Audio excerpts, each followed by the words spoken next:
जो बीजेपी 1990 में बाला साहब ठाकरे के साथ छोटे भाई की भूमिका में आगे बढ़ती थी, 1995 में छोटे भाई की भूमिका में रहकर जिसने सरकार बनाई, हमेशा वो पीछे रहती थी, वो भारतीय जनता पार्टी आज उस जगह पहुंच गई है जहां पर 80% स्ट्राइक रेट, यानी कि एक बहुत बड़ी तादाद में लोगों ने भरोसा किया है इस डबल इंजन की सरकार के ऊपर। और वही आंकड़े इस वक्त आपको दिखा रहे हैं। जश्न लगातार जारी है। थोड़ी देर में प्रधानमंत्री नरेंद्र मोदी भी पहुंचने वाले हैं भारतीय जनता पार्टी के दिल्ली दफ्तर। यहां पर भी तैयारियां शुरू हो चुकी हैं। सुबह से ही जब से बीजेपी की जीत की खबर सामने आई, उसके बाद से ही लगातार जलेबी बनाए जाने का सिलसिला जारी है और राहुल गांधी, उनकी पार्टी महाविकास अघाड़ी पर लगातार निशाना साधा जा रहा है। आप जरा आंकड़े देखिए। शिवसेना उद्धव ठाकरे का क्या हुआ।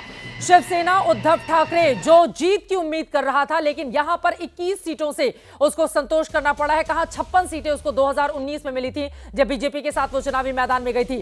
कांग्रेस पार्टी का बहुत बुरा प्रदर्शन। कहां 13 सीटों पर लोकसभा में कांग्रेस पार्टी ने शानदार जीत हासिल की और अब देखिए विधानसभा में लुढ़क कर सीधे 16 सीटों पर आकर खड़ी हो जाती है। एनसीपी शरद पवार की, इनकी सबसे ज्यादा बुरी गत हुई है क्योंकि 9 सीटों पर एनसीपी शरद पवार ने जीत हासिल की थी और इस समय देखिए सिर्फ 10 सीटों से, विधानसभा के 10 सीटों से इस पार्टी को संतोष करना पड़ा है। यानी कि असली शिवसेना, नकली शिवसेना, दोनों की ये जो लड़ाई चल रही थी, शिंदे ने बाजी पलटते हुए बता दिया है कि बाला साहब ठाकरे की असली शिवसेना, उसके उत्तराधिकारी वही हैं। अब यहां पर कोई भी किंतु परंतु नहीं रह जाता है। दूसरी तरफ एनसीपी अजित पवार, ये बहुत बड़ी जीत कही जाएगी अजित पवार के लिहाज से भी। आप देखिए अजित पवार की पार्टी ने लोकसभा में बुरा प्रदर्शन किया था। महायुति में सबसे खराब प्रदर्शन अजित पवार की पार्टी का था, लेकिन यहां पर 69% से ज्यादा का स्ट्राइक रेट आप देख रहे हैं अजित पवार की एनसीपी के पास है। 41 सीटों के साथ वो लगातार यहां पर बड़ी बढ़त बनाए हुए हैं और 41 सीटें एनसीपी अजित पवार को, तो एनसीपी शरद पवार को सिर्फ 10 सीटें। शिवसेना शिंदे गुट को आप देख रहे हैं 55, तो शिवसेना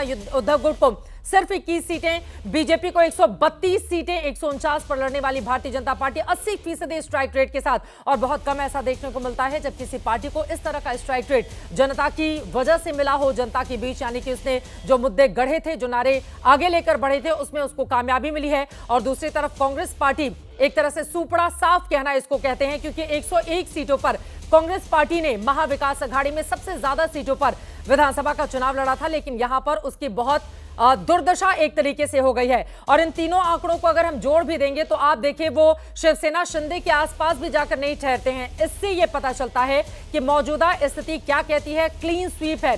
पहले कहा जाता था कि आंधी चल रही है, लेकिन ये सुनामी जीत की है भारतीय जनता पार्टी और उसके सहयोगियों के लिए। एक रिपोर्ट हमने आपके लिए तैयार की है, वो आपको रिपोर्ट दिखाएंगे और उसके बाद मेहमानों के साथ हम चर्चा करेंगे कि इस जीत के मतलब, मायने किस रूप में समझे जाएं। इस जीत को लेकर बीजेपी आगे कैसे बढ़ेगी। इस जीत के बाद देवेंद्र फडणवीस अगर बनते हैं मुख्यमंत्री, तो फिर एकनाथ शिंदे को क्या डिप्टी सीएम बनाया जाएगा, तो वो कौन कौन से दूसरे बड़े विभाग होंगे जो शिवसेना शिंदे गुट अपनी तरफ मांगेगा और एनसीपी अजित पवार अपने लिए चाहेगा। ये रिपोर्ट देखिए, उसके बाद करने वाले हैं चर्चा की शुरुआत, क्योंकि महाराष्ट्र की इस बड़ी जीत के मायने महायुति के लिए देश भर में है।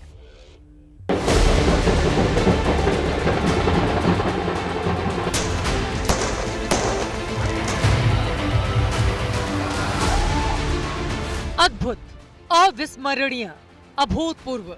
महाराष्ट्र में महायुति की जीत के बवंडर में अघाड़ी की गाड़ी जाने कहां उड़ गई। सारे दावे, तमाम एग्जिट पोल, सारी भविष्यवाणियां महायुति की लैंडस्लाइड विक्ट्री में बह गईं।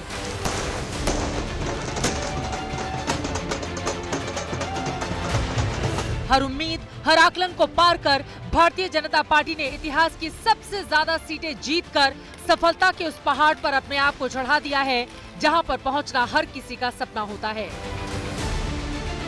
इस जीत ने देवेंद्र फडणवीस को राजनीति का नया अभिमन्यु बना दिया है। मैंने पहले ही कहा था कि मैं आधुनिक अभिमन्यु हूँ, चक्रव्यूह को भेदना जानता हूँ। हमने चक्रव्यूह को भेदा है।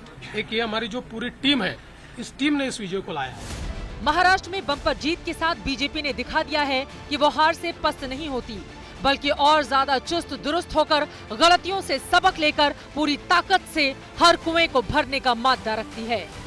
पहले से ज्यादा प्रभावशाली बनकर उभरती है। आपको याद दिला दें, 2024 लोकसभा चुनाव में हरियाणा से लेकर महाराष्ट्र तक बीजेपी को जबरदस्त नुकसान हुआ था। दोनों जगह बीजेपी की सियासी जमीन खिसकती हुई नजर आई थी।